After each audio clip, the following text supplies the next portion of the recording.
오늘은 12월 1일입니다.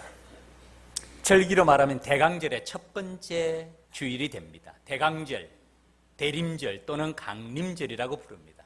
이 절기는 우리 주님의 오심을 기다리는 절기입니다. 전통적으로 이 절기 기간에는 5개의 촛불을 준비합니다. 화면을 보여주시죠.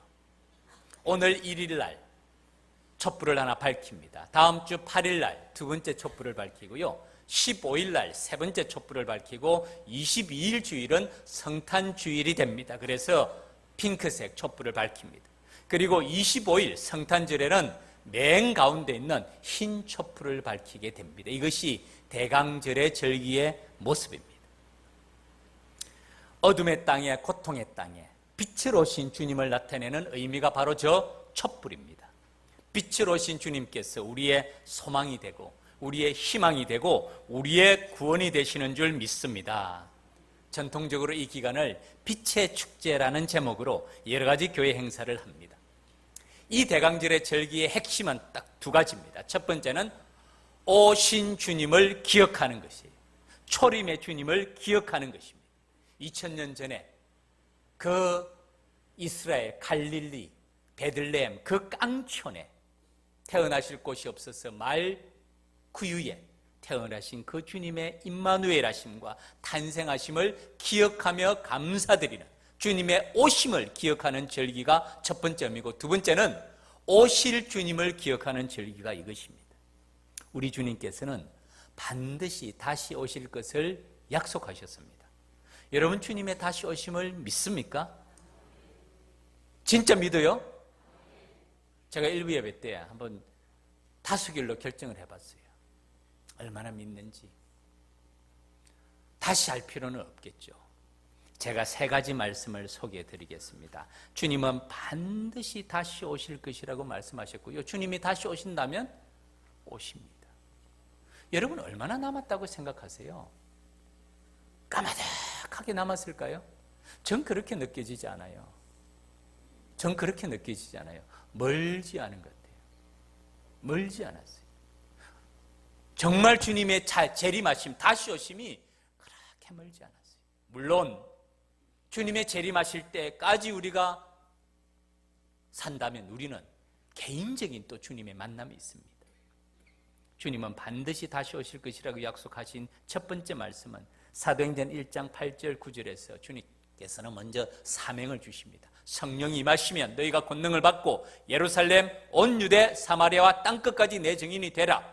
이 말씀을 최후의 말씀이죠. 사도행전 1장 8절 말씀을 마치시고 이 말씀을 마치시고 그들이 보는데 올려져 가시니 성천의 장면입니다. 구름이 그를 가리어 보이지 않게 하더라.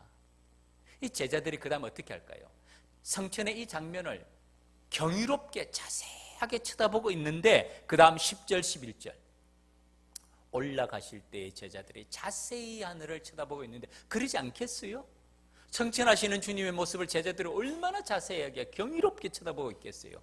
그때 흰옷 입은 2사람이 그들 곁에 서서 말하랍니다. 갈릴리 사람들아, 어찌하여서 하늘을 쳐다보느냐? 너희 가운데 하늘로 올려지신 이 예수는 하늘로 가심을 본 그대로 오시리라 하였느니라.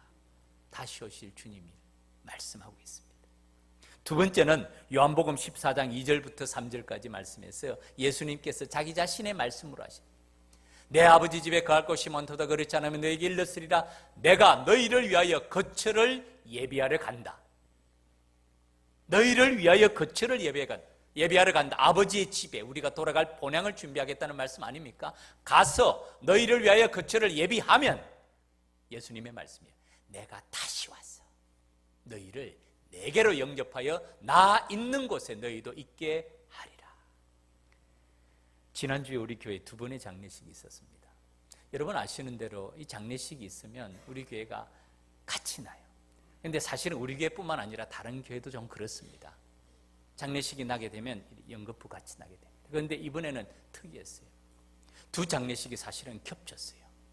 우리 최평화 집사님의 남편 우리 노명은 집사님의 발인 예배를 오전에 드리고 우리 문윤자 집사님의 남편 건대훈 집사님의 입관 예배를 오후에 드렸어요.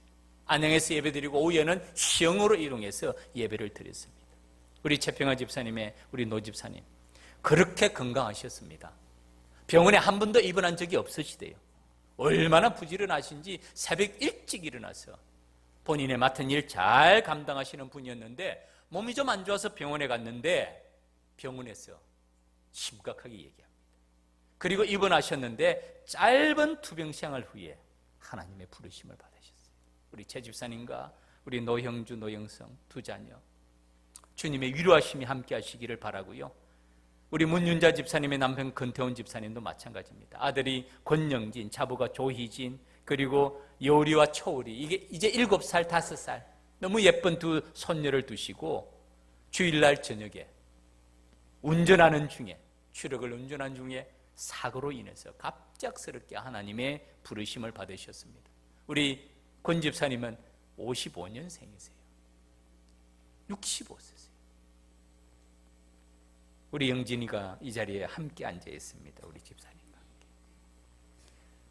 제가 우리 문 집사님으로부터 말씀드렸어요. 토요일 날 같이 식사를 했어요.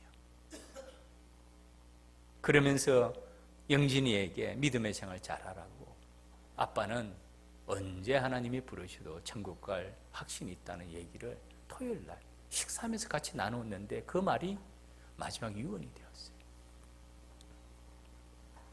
제가 두 번의 장례식 가운데서 마지막 발인 예배를 드릴 때 이 발인이라는 말의 설명을 드렸습니다. 원래 이 발인이라는 말은 장지를 향해서 출발한다는 뜻이에요. 출발한다는 의미인데 우리 그리스도인에 있어서는 이 의미를 넘었습니다. 마지막 발인 예배는 장지를 향해 출발하는 것이 아니라 하나님의 집, 아버지의 집, 영원한 본향을 향해서 출발하는 것이다. 그래서 우리는 이 예배를 천국 환송 예배라고 부릅니다. 우리 두 분 집사님이 다시 돌아올 일은 없습니다. 그러나 우리가 아버지의 집으로 돌아가게 될 것입니다. 내가 너희를 위하여 거처를 예배하러 간다. 다시 와서 너희와 함께 있을 것이라는 이 말씀은 우리의 삶 속에 여전히 보여주고 있는 말씀입니다. 사랑하는 믿음의 가족 여러분, 우주적인 재림, 주님의 다시 오심을 언제 오실지는 잘 모릅니다. 제가 농담으로 수요일 날 자주 말씀드리죠. 주님이 언제 재림하신다고요? 비 오는 수요일 날 밤에. 농담입니다. 그날이 어려워요. 비 오는 수요일 날 밤에 예배드리기가 어려워요. 그러니까 그 어려운 시간에 예배드리는 주의 백성들과 만나게 된다는 의미지, 주님이 언제 어디서 어떻게 오실지는 누가 압니까? 그러나 말씀드린 대로 제가 볼 때 그리 멀리 남지 않았어요. 여러분, 이 땅이 천년 만년 진행되리라고 꿈에도 생각하지 마세요. 천문학자들, 물리학자들 지구의 종말은 반드시 있다고 말합니다. 우리가 속한 이 갤럭시가, 두 갤럭시가 반드시 합쳐진다고 말해요. 그 기간이 언제인지는 알 수 없어요. 천문학자들은 그런 1만 광년, 2만 광년 얘기하는데 누가 압니까? 그것이 언제 변수가 생길지. 과학자들도 지구가 영원하다고 말하는 사람은 없습니다. 언제 어떻게 주님이 재림하실지는 모르지만은 그리하지 아니하실지라도 우리의 개인적인 종말이 있습니다. 말씀드린 대로 우리 노 집사님, 권 집사님 개인적인 종말이에요. 주님을 만날 시간이 있지 않습니까? 예상치 못하게 주님이 부르시면 가야 됩니다. 가야 돼요. 언제 어디서 어떻게 부르실지 모르지만은 반드시 주님이 부르시면 우리는 가야 됩니다. 수요 예배 때 그리스도를 전파함, 죄의 형벌. 오늘 아침에 우리 찬양대와 암송했죠. 히브리서 9장 27절 말씀. 한 번 죽는 것은 사람에게 정해진 것이요, 그 후에는 심판이 있으리. 한 번 죽는 것은 사람에게 정해진 것이요, 육체적인 죽음을 말합니다. 그 다음에는, 그 후에는 심판, 하나님의 삶의 결산, 영원한 결산이 있다는 것을 성경은 분명히 말하고 있습니다. 우리 가운데 주님을 다시 만나지 않을 사람은 한 명도 없습니다. 세 번째로 주님의 다시 오심을 말씀하는 구절은 신약 성경 맨 마지막 계시록 22장 20절 말씀입니다. 우리 같이 한번 읽겠습니다. 시작. 이것들을 증언하신 이가 이르시되 내가 진실로 속히 오리라 하시거늘 아멘. 주 예수여 오시옵소서. 아멘. 이게 마라나타 아닙니까? 아멘. 주 예수여 오시옵소서. 하나님의 말씀을 증언하시니가 말씀합니다. 내가 진실로 속히 오리라 하시거늘 마라나타 주 예수여 오시옵소서. 다시 오실 주님을, 다시 만날 주님을 기다리며 준비하는 마음의 고백을 말합니다. 사랑하는 믿음의 가족 여러분, 2019년 12월이에요. 올 한 해가 이렇게 저물어 갑니다. 앞으로 얼마 남았습니까? 젊다고 오래 살까요? 건강하다고 오래 사시겠어요? 보약 먹는다고 오래 사시겠어요? 하나님이 부르시면 가야죠. 이 대강절의 절기가 바로 이 절기입니다.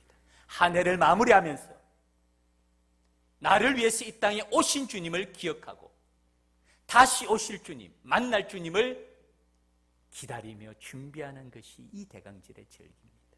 바라기는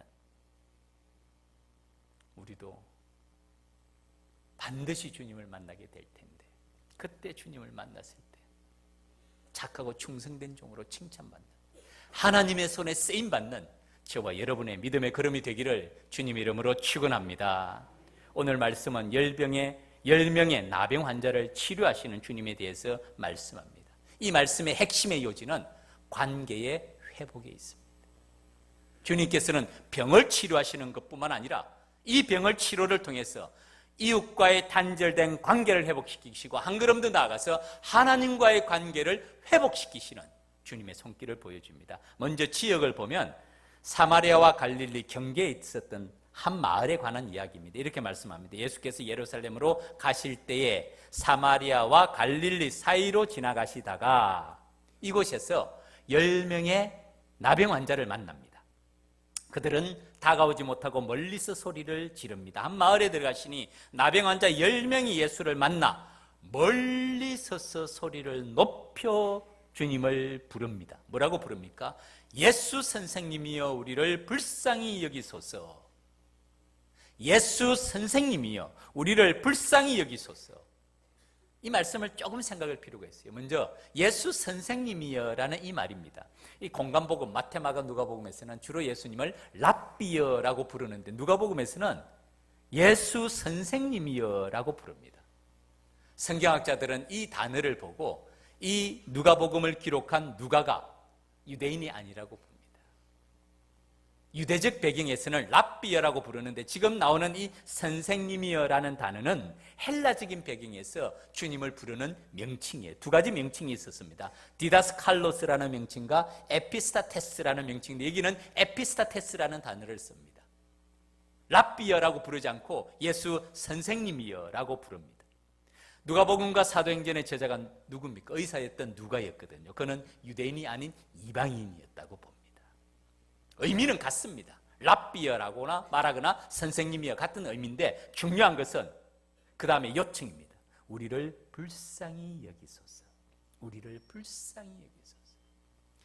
여기서 잠깐 이 나병에 대해서 생각을 해볼 필요가 있습니다. 오늘날 이 나병의 공식 명칭은 한센병이라고 부르죠. 최근까지 이 나병을 불치의 전염병이라고 생각했는데 그러나 지금은 현대의학의 발달로 치료가 가능합니다. 더 이상 불치병이 아닙니다. 그러나 구약시대만 해도 이 나병은 매우 심각했습니다. 이 나병은 죄의 상징이었고 하나님의 형벌의 상징이었어요. 대표적인 사건이 민수기 12장에 나타나는 미리암 사건입니다. 미리암이 누굽니까? 모세의 누나예요. 아론이 모세의 형입니다. 이 형제들이 형과 누나가 모세를 비방합니다. 모세를 반대합니다. 그때 하나님께서 개입하시죠. 하나님께서 개입하시면서 여호와께서 그들을 향해 진노하시고 이 미리암과 아론이 하나님이 개입하셔서 진노하셨을 때 미리암에게 어떤 형벌을 내리시냐 하면 바로 이 나병이에요. 구름이 장막 위에서 떠나갔고 미리암은 나병에 걸려. 그래서 이 나병을 천형이라고 부릅니다. 하나님의 징벌이라는 뜻이에요. 눈과 같더라. 아론이 미리암을 본 적 나병에 걸렸는지라. 아론이 모세에게 요청합니다. 동생에게 뭐라고 말합니까? 내 주여, 내 주여. 쉽게 비난하고 쉽게 판단하고 쉽게 어떻게 보면 나무랬는데 그게 아니에요. 하나님이 개입하심으로 인해서 미리암이 나병에 걸린 이 사건을 보고 아론이 그 동생 모세에게 내 주여, 우리가 어리석은 일을 하여 죄를 지었으나 잘못했습니다. 용서해 주세요라는 뜻입니다. 청하건대 그 벌을 우리에게 돌리지 마소서. 그 다음에 더 말이 나와요. 살이 썩은 사람처럼 미리암이 저렇게 되는 것 보기 좋습니까? 용서해 주세요. 모세가 간청합니다. 모세가 기도합니다. 하나님께서 다시 치료하십니다. 그리고 미리암은 치료 후에도 한 일에 일주일 동안 진영 밖에 있다가 다시 들어오는 사건이 기록된 것이 민수기 12장에 나타나는 미리암의 사건이고 나병의 사건입니다. 의미는 무엇입니까? 나병은 하나님의 징벌의 표시였어요. 그리고 하나님의 벌을 받은 자는 어떻게 됩니까? 모든 관계가 단절이 됩니다. 나병에 걸린 사람은 격리됩니다. 가족과 함께 살 수도 없고 진영이나 촌락에서도 내가 쫓겨서 외곽에서 삽니다. 그리고 나병에 걸린 사람이 다닐 때는 사람을 만나면 항상 나는 부정한 자라고 소리를 쳐야 돼요. 만나는 것도 금지가 되어 있었어요. 이 나병은 죽음과 같은 병이었습니다. 회복할 수 없는 병이었고 오직 하나님만이 고칠 수 있다고 유대인들은 믿었습니다. 왜냐하면 이것은 하나님의 저주의 표시였기 때문입니다. 그런데 예수님은 이 나병 환자를 돌아보시는 장면이 오늘 본문의 장면이에요. 그들의 육체적인 고통을 돌아보실 뿐만 아니라 정신적인 이 소외된, 이 분리된, 단절된 관계를 하나님의 연민과 사랑으로 치유하시고 그들을 회복시켜 주십니다. 이것이 오늘 본문에 나타나는 예수님의 사역이고, 예수님은 자신이 그 일을 행할 뿐만 아니라 12 제자들에게 특별히 이 나병 환자들을 보살피라고 말씀하십니다. 마태복음 10장 8절 말씀입니다. 병든 자를 고치며 제자들에게 사명을 주시는 장면이죠. 죽은 자를 살리며 그 다음에는 나병 환자를 깨끗하게 하며 치료하고 회복해서 그들의 관계를 다시 돌이켜 주라는 말씀이죠. 귀신을 쫓아내되 너희가 거저 받았으니 거저 주라.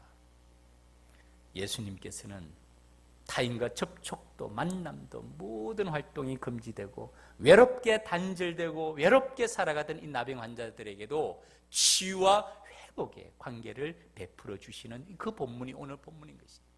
이 10명의 나병 환자들도 아마 예수님의 이런 소식을 들었을 거예요. 소문을 들었을 것입니다. 그래서 그들은 주님께 달려왔습니다. 그러나 가까이는 갈 수는 없어요. 사람들이 있으니까 멀리 서서 소리를 지릅니다. 예수 선생님이여 우리를 불쌍히 여기소서. 오늘 우리 주님께서는 이들을 치료해 주십니다. 육체적인 질병을 치료해 주실 뿐만 아니라 그들의 깨어진 관계를 회복시켜 주시고 하나님과의 관계까지도 회복시켜 주십니다. 이것이 오늘 예수님의 사역을 통해서 보여주시는 모습입니다. 첫 번째, 치료하시는 주님의 모습입니다. 주님은 그들에게 이렇게 말씀하십니다. 보시고 이르시되, 그들의 말을 듣고 난 다음에 그들에게 하신 말씀이 가서 제사장들에게 너희 몸을 보이라. 이 말을 들은 아마 이 10명의 사람들은 좀 혼란스러웠을 거예요. 왜냐하면 예수님 우리를 불쌍히 여겨주소서 고쳐달라는 뜻 아닙니까? 이러면 예수님께서 치료가 되라고 안수 기도를 해주시든지 진흙을 발라주시든지 물을 뿌려주시든지 치료의 과정이 있어야 되는데 이 치료의 과정을 생략하신 거예요. 나병 환자가 치료가 되면 그 다음 단계로 반드시 제사장에 가서 확인을 받아야 됩니다. 이게 절차입니다. 치료가 되고 난 다음에 확인을 받는 것인데 지금 예수님은 뭐라고 말합니까? 치료는 하지 않으신 거예요. 확인을 받으라고 말씀합니다. 아마 이들은 혼란과 갈등이 있었을 거예요. 이 말을 믿어도 되나? 우리는 치료해달라고 요청을 했는데 예수님은 가서 보이라고 말씀을 하시네. 그런데 그들은 그 말씀에 순종합니다. 그들이 가다가 깨끗함을 받은지라. 이 제사장을 만나러 확인받으러 가는 중에 낫지 않았어요. 나병이 그대로 있어요. 그럼에도 불구하고 예수님의 말씀을 믿고 확인을 받으러 가는 중에 나은 것이에요. 여러분 한번 상상을 해보십시오. 그 10명의 나병 환자들이 천형으로 모든 게 단절되고 격리된 가운데서 죄인 중에 죄인으로 인간 같지 않게 살아가는데 그들의 몸이 회복이 된 거예요. 얼마나 감격했을까요? 서로의 얼굴을 쳐다보면서 서로의 나은 모습을 바라보면서 얼마나 좋았을까요? 마치 죽었다가 살아난 그런 느낌을 가졌을 거예요. 그들은 아마 속히 제사장에 가서 보이고 싶었을 겁니다. 그리고 하루빨리 가족들로부터 친척들로부터 마을로 돌아가고 싶었을 것이에요. 아마 짐작컨대 그들이 가다가 나왔다는 것을 확인하는 순간부터는 제 생각에는 뛰어갔을 것 같아요. 제사장에게 있는 힘을 다해서 뛰어갔을 것 같아요. 그런데 그 중에 한 사람 자기가 나은 것을 보고 그 길을 돌이킵니다. 조금이라도 빨리 제사장에 가서 확인받고 그 다음에 7일간의 격리 과정을 거쳐서 가족과 친척과 마을로 회복하기를 바라는 그 와중에서, 그 간절한 바람 가운데서 한 사람은 그 길을 돌이킵니다. 그리고 그는 주님께로 돌아옵니다. 그 중에 한 사람이 자기가 나은 것을 보고 큰 소리로 하나님께 영광을 돌리며, 하나님만이 고쳐줄 수 있는 병이었기 때문에 하나님의 개입하심과 하나님의 은혜에 대한 감사가 있었던 것이죠. 돌리며 돌아와 예수의 발 아래 엎드려 감사하니 그는 사마리아 사람이라.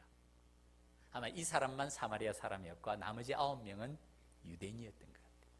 예수님께서 그들에게 말씀하십니다. 10사람이 다 깨끗함을 받지 아니하였느냐? 예수님은 알고 계셨어요. 예수님의 신성 알고 계셨어요. 제사장에게 보이라. 그 말씀을 믿고 가는 중에 고침을 받을 것이라는 걸 주님은 알고 계셨어요. 10사람이 다 깨끗함을 받지 아니하였느냐? 그 다음에 질문이 뭡니까? 그 9은 어디? 그 9은 어디? 감사를 드리는 사람이 누구냐는 뜻이에요. 그 엄청난 질병에서 깨끗함을 받았는데 거기에 대한 감사의 마음을 가지고 주님께 감사드리는 사람이 누구냐는 것이에요. 그리고 그에게 말씀합니다. 이 이방인 외에는 하나님께 영광을 돌리려 돌아온 자가 없느냐. 놀라운 말씀이죠. 놀라운 말씀이죠. 나병의 치유를 받고 난 다음에 너무 기뻐서 하루바삐 가족들과 합류하고 싶은 마음은 간절하지만은 주님께 감사의 마음을 잊어버리지 아니하는 이 한 사람을 주님은 칭찬했어요. 그리고 그는 이방인이었어요. 그리고 그에게는 한 걸음 더 나아가서 이렇게 말씀합니다. 일어나라, 내 믿음이 너를 구원하였느니라. 이 말씀은요, 치료를 통해서 이웃과의 관계가 회복됐을 뿐만 아니라 구원을 베푸시는 주님, 하나님과의 관계를 회복시켜 주심을 말씀합니다. 주님께 돌아와서 감사를 드린 이 사마리아 나병 환자 한 사람은 질병의 치유의 은혜를, 기적 같은 은혜를 누릴 뿐만 아니라 한 걸음 더 나아가서 하나님과의 관계가 회복되는 구원의 은혜를 누리는 그런 단계까지 나아가는 것을 보여줍니다. 바로 우리 주님께서는 이 나병의 치유의 영적인 의미를 보여주는 것이죠. 가족과 이웃과 사회에서 완전히 분리된 관계를 회복시킬 뿐만 아니라 주님께 감사의 마음을 가진 이 사람은 하나님과의 분리된 관계까지도 회복시켜 주시는 그 주님의 사역을 보여줍니다. 사랑하는 믿음의 가족 여러분, 오늘 말씀의 제목이 임마누엘의 감사와 기쁨입니다. 대강절이 어떤 절기죠? 나를 위해서, 나병 환자처럼 죄 가운데 있는 나를 위해서, 나의 죄를 씻겨주시기 위해서, 대속해 주시기 위해서 이 땅에 오신 주님, 성육신 하신 주님, 임마누엘 하신 주님, 십자가의 길을 걸어가신 그 주님에 대한 감사의 마음을 가지고 주님께 감사드릴 뿐만 아니라 이런 감사의 마음이 끊어진 하나님과의 관계도 회복시켜 주심을 보여줍니다. 예수님의 사역이 바로 이거였어요. 하나님과의 관계를 회복시켜 주시고 이웃과의 관계를 회복시켜 주신 그 중심에는 나병과 같은 죄의 문제가 있습니다. 이 죄의 문제를 고백하고 회개하고 주님께 나아갈 때는 우리 주님께서 그것을 씻어주시며 깨어진 이웃과의 관계를 회복시켜 주시고 하나님과의 관계를 회복시켜 주신다는 그 말씀이 오늘 본문의 나병의 10명의 나병을 치유하시는 주님의 모습을 보여주는 것입니다. 여러분, 사탄이라는 말을 아시죠? 이 사탄의 원래 헬라어의 말은 디아볼로스라는 말입니다. 화면을 한번 보여주시죠. 이 사탄 마귀의 헬라의 원어에는 디아볼로스예요. 그래서 이 디아볼로스에서 나온 단어가 데블, 악마라는 영어의 데블이 바로 이 디아볼로스, 사탄이라는 뜻입니다. 단어를 분석해 보면 디아볼로스라는 말은 디아라는 말은 사이, divided, 나눈다는 뜻이잖아요. 사이라는 뜻이고 볼로스라는 말은 던진다는 거예요. 사이에 무엇을 계속 던지면 어떻게 될까요? 나누어져요. 이 단어의 의미가 사이를 나누는 자, 다른 말로 하면 분열시키는 자, 다른 말로 하면 이간질하는 자, 그래서 이 마귀를 참소자, 비방자라고 말합니다. 이게 사탄의 정체예요, 정체. 사이를 나누는 사람. 이간질시키고 분열시키고 참소하고 비방하는 것이 마귀의 사명이고 마귀의 정체라는 것입니다. 그러나 주님의 십자가는 어떤 의미를 보여줄까요? 십자가를 한번 보여주시죠. 이 주님의 십자가는 회복을 보여주십니다. 먼저 하나님과 우리와의 관계, 회복을 보여주세요. 그 다음에는 이웃과의 관계를 회복을 보여주세요. 그것이 십자가의 의미입니다. 사탄은 우리의 사이를 분열시키고 단절시키고 이간질하고 참소하고 나누지만은 주님의 사역은 이것을 회복시키는 것입니다. 사도 바울은 에베소서 4장 3절에서 이렇게 말씀합니다. 같이 한번 읽읍시다. 시작. 평안에 매는 줄로 성령이 하나 되게 하신 것을 힘써 지키라. 아멘. 한 번 더 읽읍시다. 시작. 평안에 매는 줄로 성령이 하나 되게 하신 것을 힘써 지키라. 아멘. 사탄은 우리를 분열시키고 이간질시키고 참소하고 비방해서 사분오열을 시켜요. 이웃과의 관계를, 믿음의 가족과의 관계를, 교회의 모든 조직의 관계를, 대화를 단절시킵니다. 그러나 성령께서는 주님의 사역은 평안에 매는 줄로 성령이 하나 되게 하신 것을 힘써 지키라 라고 말씀합니다. 수요예배 때 69절 주제로 공부를 합니다. 지금 그리스도를 전파함. 지난주가 모든 사람이 죄를 범함. 이번 주가 죄의 형벌이에요. 죄의 형벌은 죄의 삭선 사망이요, 죄의 결과는 죽음입니다. 그러나 하나님의 은사는, 하나님의 선물은 그리스도 예수 우리 주 안에 있는 영생입니다. 죽음과 영생의 결과를 보여주고 죽음은 죄의 결과고 하나님의 선물은 영원한 아버지의 집입니다. 죄의 형벌을 말해요. 그리고 히브리서 9장 27절 한 번 죽는 것은 사람에게 정해진 것입니다. 그러나 그 위에는 심판이 있다는 말씀을 하시는데요. 그 앞에 모든 사람의 죄를 범하면서 의인은 없나니 하나도 없다고 선언합니다. 여러분, 우리가 의인이라고 생각하세요? 다른 사람을 비난하고 판단할 만큼 우리가 의인이라고 생각하십니까? 천만의 말씀이에요. 내가 죄인임을 깨닫지 못하는 것뿐이에요. 내가 죄인임을 보지 못하는 것뿐이에요. 우리가 어떻게 의인입니까? 선을 행하는 자가 없나니 하나도 없다고 선언해요. 먼저 내 자신의 모습을 봐야 돼요. 내가 죄인임을 자복하고 회개해야 돼요. 여기서부터 시작해야 돼요. 오늘날 죄인에 대한 설교가 참 없어요. 다 의인이에요. 다 다른 사람이 잘못했지 내가 잘못한 건 없습니다. 정말 그렇습니까? 정말 그래요? 로마서 3장 13절부터 15절까지 죄의 영향이 가장 크게 나타나는 부분이 어딘 줄 아십니까? 우리의 말입니다.